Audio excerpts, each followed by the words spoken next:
صنعت موسیقی خلق تاجیک تاریخ باستانی و رنگین و پرغناوت دارد.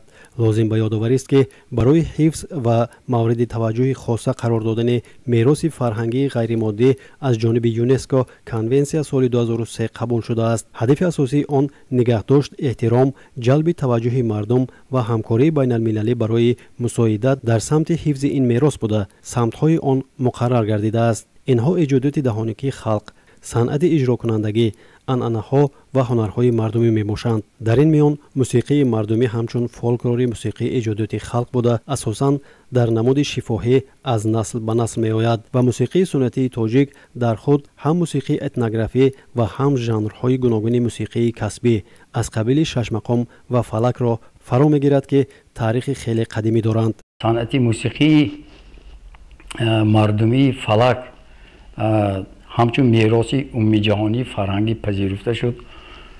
ما را وادار می‌سازد که ما در راهی منبع نیست رشد بخشیدن به این نمودی صنعت، هر چقدر عمومی گردانیدن آن و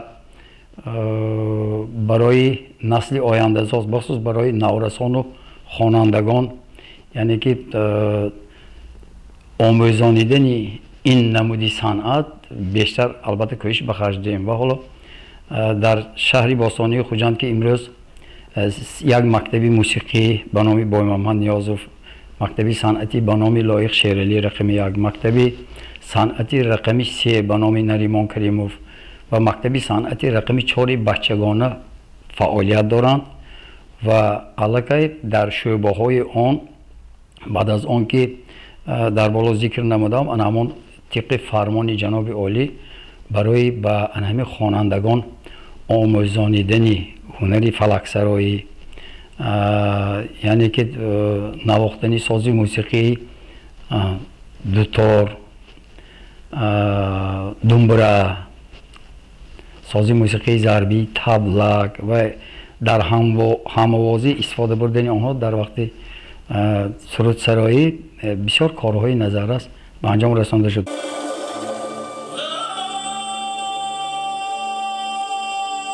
رشد پیشرفت فرهنگ ملی و معرفی نمودن آن به جهانیان یکی از پهلوهای مهم سیاست دولت صاحب استقلال تاجیکستان به شمار می رود. به فهرست میراث فرهنگ غیرمادی بشریت یونسکو قبول گردیدن فلک به صنعتکاران و اهل فرهنگ ولایت سوغد باستانی روح الهامی نو بخشیده. بهر رشد و نموی این نوع صنعت اجدادی زمینه با اعتماد خواهد بود.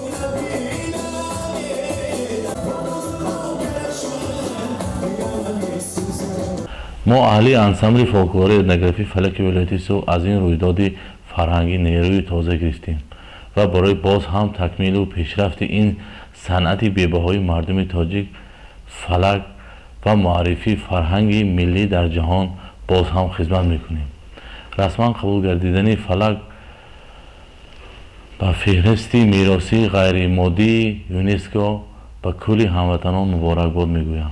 این اقدام بزرگ با تشبث بی‌واسطه اساسگذاری صلح و وحدت ملی پیشوای ملت پرزیدنت جمهوری تاجیکستان عملی گردید.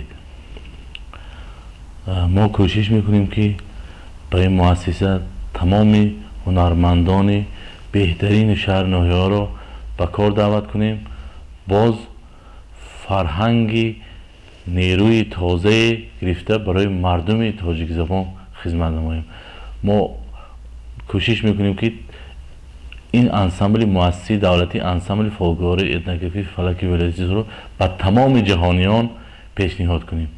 ملت تاجیک از دوران قدیم دارای صنعتی پرغناوت بوده، محض در زمینه احترام و ارجگذاری و کاربست عنصرهای اساسی تمدن کاملیاری از گذشتگان میراث مانده به هستی خویش مهر جاویدانه نهاده است. فلک یک نوع مشهور صنعت سرایندگی مردم تاجیک بوده، افادهگری مناجات و مراجعت انسان به آسمان است. انسانی عادی چنین میاندیشد که چون سرچشمه گرمی و رویش آسمان است، پس باید به آن روی آورد، یاری پرسید، درد دل کرد، شکایت نمود، رنجید و باز هم امید بست. به شرافت صاحب استقلالی کشور و کوشش‌های پیوسته پیشوای ملت در برابر دیگر دستاوردها صنعت فلکسرایی نیز عمر دوباره یافته.